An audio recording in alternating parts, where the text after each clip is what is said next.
جس کا شباب خالق شباب پر فدا ہوتا ہے اس کو سینکڑوں جوانی اللہ دیتا ہے، اور جو مرنے والوں پر اپنا شباب فدا کرتے ہیں ان کی جوانی جو ہے وہ ایسی خستہ ہو جاتی ہے کچھ جوانی ہی میں بڈھے والے ہوتے ہیں، اور بڈھا جب اللہ والے پر جو فدا ہو جائے وہ بڈھے ہو کر بھی بڈھا نہیں ہوتا۔ کیفیت باطنی کے اعتبار سے مولانا رومی فرماتے ہیں جس طرح پرانی شباب کا نشہ تیز ہوتا ہے، اللہ والے بڈھے ہو کر ان کا نشہ اور تیز ہو جاتا ہے۔ خود قوی کرمی شود خمرے کون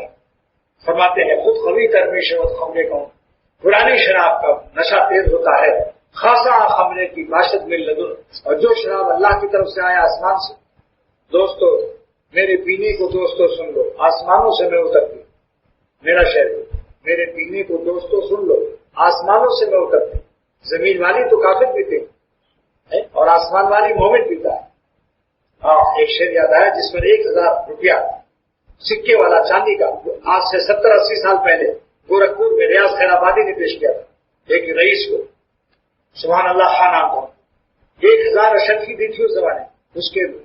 شعر کے بدلے میں۔ آج تو میں ایسے اچھے شعر کہہ رہا ہوں، مگر پہلے زمانے کے لوگ قدردان تھے۔ وہ شعر کیا تھا؟ اتری جو آسمان سے تھی کل اٹھا تو لا، اتری جو آسمان سے تھی کل اٹھا تو لا، نافع حرم سے شیخ وہ بوتل اٹھا تو لا، نافع حرم سے شیخ وہ بوتل اٹھا تو لا جو تو رات کو پیتا ہے، یعنی تہجد میں اللہ کے کلام کو تلاوت سے، ذکر اللہ سے۔ یہ مراد اس لیے عرض کرتا ہوں کہ دوستو اللہ پر فدا ہونے سے آپ کی دنیا اور آپ کی آخرت دونوں بن جائے گی، اور غیر اللہ پر فدا ہونے سے دنیا اور آخرت دونوں تباہ ہو جائے گی۔ سمجھ دو کتنا خسارہ ہے، اس خسارے کی ذرا اہمیت کو سوچو۔ جو خدا پر فدا ہوا اس کی دنیا بھی بن گئی، آخرت بھی بن گئی، اور جو غیر اللہ پر مرا اس کی دنیا بھی برباد، آخرت بھی برباد۔ یہ جہاں بھی مانگ لو، یہ جہاں بھی مانگ لو، اور وہ جہاں بھی مانگ لو، مالک کے دو جہان سے دونوں جہاں کو مانگ لو۔ یہ تازہ شعر ہے مغرب سے پہلے۔ یہ جہاں بھی مانگ لو، وہ جہاں بھی مانگ لو، مالک کے دو جہان سے دونوں جہاں کو مانگ لو۔ یہ بیوقوف لوگ ہیں جو سمجھتے ہیں ملاؤں کے پاس خالی بس آخرت ہے، جس سے خالق جنت راضی ہوتا ہے اس کی جنت دنیا ہی سے شروع کر دیتا ہے۔ تو آپ اس عظیم اللہ علیہ قاری رحمۃ اللہ علیہ فرماتے ہیں جو اللہ پر جان دیتا ہے، تقویٰ سے رہتا ہے، گناہوں کے حرام مزے کو لعنت مارتا ہے، تو اللہ تعالیٰ اس کو 2 جنت دیتے ہیں۔ وَلِمَنْ خَافَ مَقَامَ رَبِّهِ جنتان، اللہ سے ڈرنے والوں کو خدا 2 جنت دیتا ہے۔ حضرت محدث عظیم اللہ علیہ قاری رحمۃ اللہ فرماتے ہیں وقال الصوفیہ، میں صوفیوں کی تفسیر بیان کر رہا ہوں، مولانا لوگوں کی تفسیر علمانی میں دیکھ لیں، اور اگر چاہیں گے تو وہ بھی میں بیان کر دوں گا، میرے سینے میں تفسیر العلماء بھی، لیکن میں تفسیر صوفیہ بیان کر رہا ہوں، عاشقوں کی تفسیر۔ ملا اور محدث عظیم بیان کر رہا ہے شرح مشکات مرفات، قال الصوفیہ فی تفسیر هذه الآیات، صوفیوں نے کہا کہ اس تفسیر آیت کی تفسیر یہ ہے 2 جنت ملتی ہے، اللہ سے تقویٰ سے جو رہے تو اس کو 2 جنت فی دنیا بالحضور مع المولا، ایک دنیا جنت میں دیتا ہے، ہر وقت اس کے دل میں اللہ رہتا ہے، اپنے دل میں وہ اللہ کو پاتا ہے، وہ باخدا رہتا ہے، خالق جہان سے وابستہ رہتا ہے، دل میں محسوس کرتا ہے کہ میرا دل ویران نہیں، اس گھر کا گھر والا بھی آباد ہے، بازوں کا دل تو ہے، خدا کا گھر تو ہے مگر گھر والا نہیں، کباڑ خانہ بنا ہوا۔ مومن کا دل اللہ کا گھر ہے،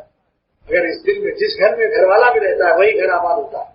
ورنہ ویران سے پڑا رہتا ہے، چہرے پر بھی اس کی ویرانی نظر آتی ہے۔ کروڑوں روپے کی بینک بیلنس ہے،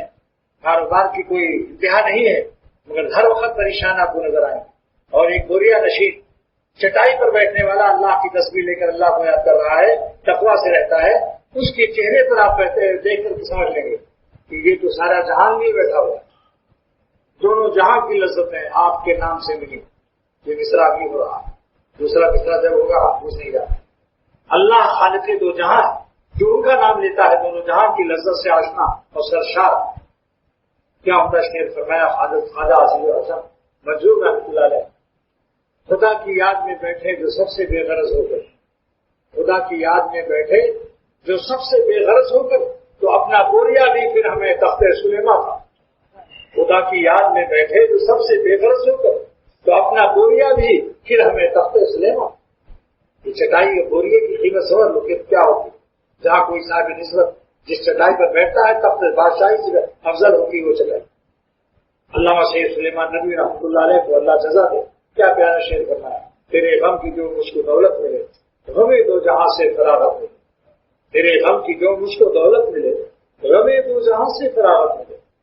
برعکس اس کے غیر اللہ پر مننے والوں کی شکلوں پر دیکھو لعنت،